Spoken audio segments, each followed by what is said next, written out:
दैनिक Bible पठन दिन 27। पुराना नियम, जॉब 4, जॉब 5, जॉब 6, जॉब 7।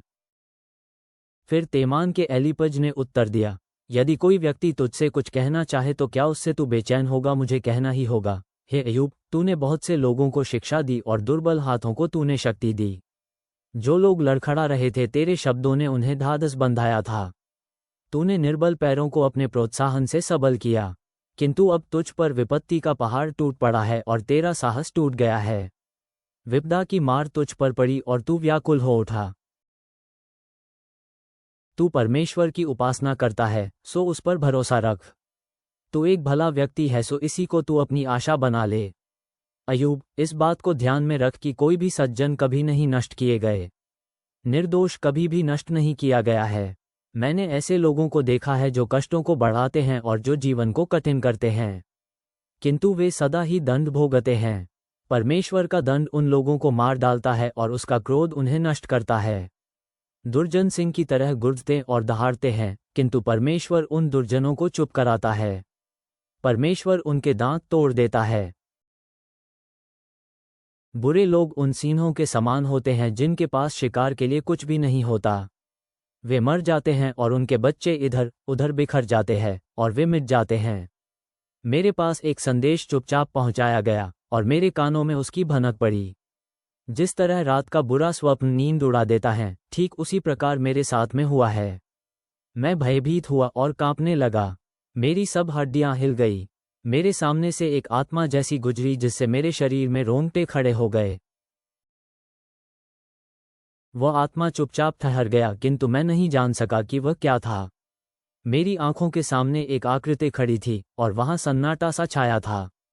फिर मैंने एक बहुत ही शांत ध्वनि सुनी, मनुष्य परमेश्वर से अधिक उचित नहीं हो सकता, अपने रचयिता से मनुष्य अधिक पवित्र नहीं हो सकता।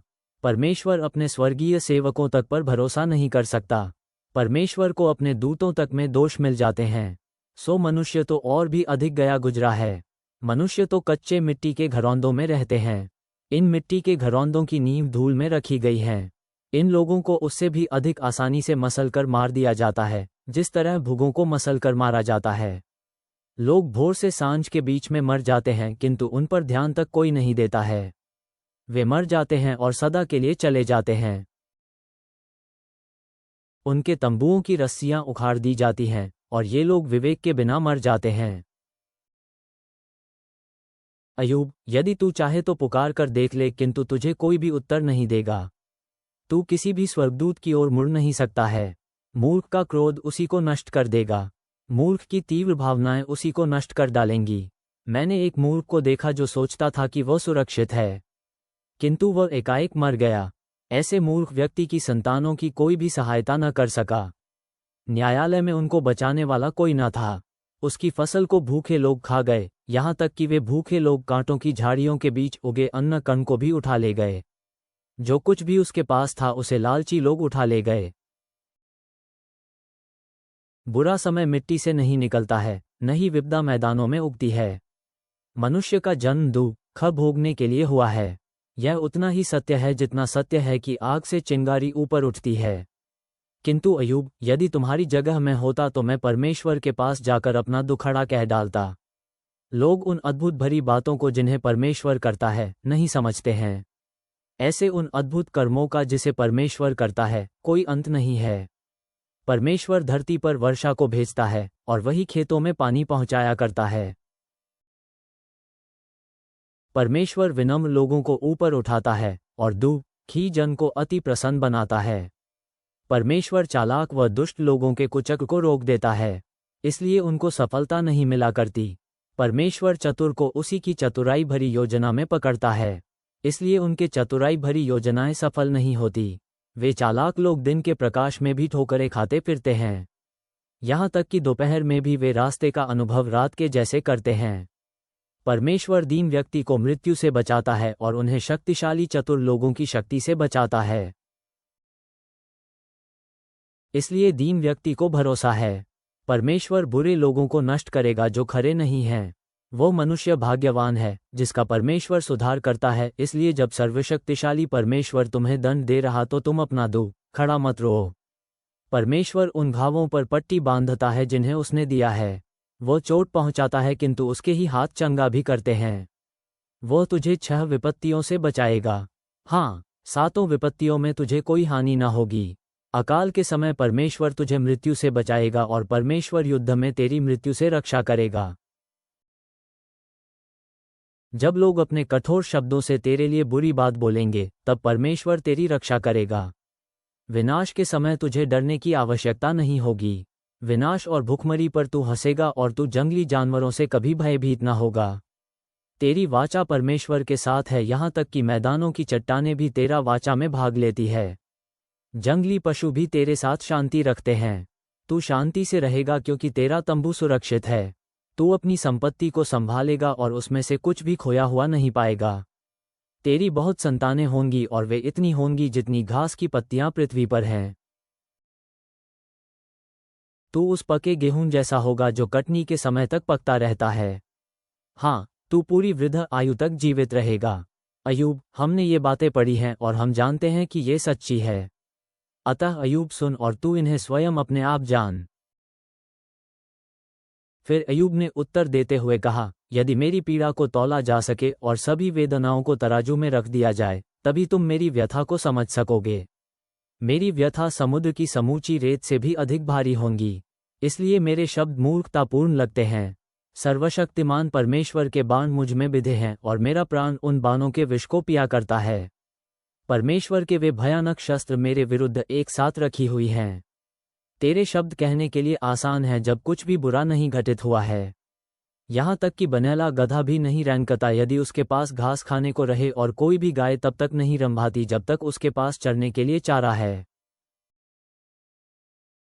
भोजन बिना नमक के बेस्वाद होता है और अंडे की सफेदी में स्वाद नहीं आता है। इस भोजन को छूने से मैं इनकार करता हूँ। इस प्रकार का भोजन मुझे तंग कर डालता है। मेरे लिए तुम्हारे शब्द ठीक उसी प्रकार के हैं। काश मुझे वो मिल पाता जो मैंने मांगा है। काश परमेश्वर मुझे दे देता जिसकी मुझे कामना है। काश परमेश्वर मुझे कुचल डालता और मुझे आगे बढ़कर मार डालता। यदि वो मुझे मारता है तो एक बात का चैन मुझे रहेगा, अपनी अनंत पीड़ा में भी मुझे एक बात की प्रसन्नता रहेगा कि मैंने कभी भी अपने पवित्र के आदेशों पर चलने से इनकार नहीं किया। मेरी शक्ति क्षीण हो चुकी है, अतः जीते रहने की आशा मुझे नहीं है। मुझको पता नहीं कि अंत में मेरे साथ क्या होगा, इसलिए धीरज धरने का मेरे पास कोई कारण नहीं है। मैं चट्टान की भांति सुदृढ़ नहीं हूँ, न ही मेरा शरीर कांसे से रचा गया है। अब तो मुझ में इतनी भी शक्ति नहीं कि मैं स्वयं को बचा लूँ। क्योंकि मुझसे सफलता छीन ली गई है। क्योंकि वो जो अपने मित्रों के प्रति निष्ठा दिखाने से इनकार करता है, वो सर्वशक्तिमान परमेश्वर का भी अपमान करता है। किंतु मेरे बंधुओं, तुम विश्वासयोग्य नहीं रहे। मैं तुम पर निर्भर नहीं रह सकता हूँ। तुम ऐसी जलधाराओं के समान हो जो कभी बहती है और कभी नहीं बहती है। तुम ऐसी जलधाराओं के समान हो जो उफनती रहती है।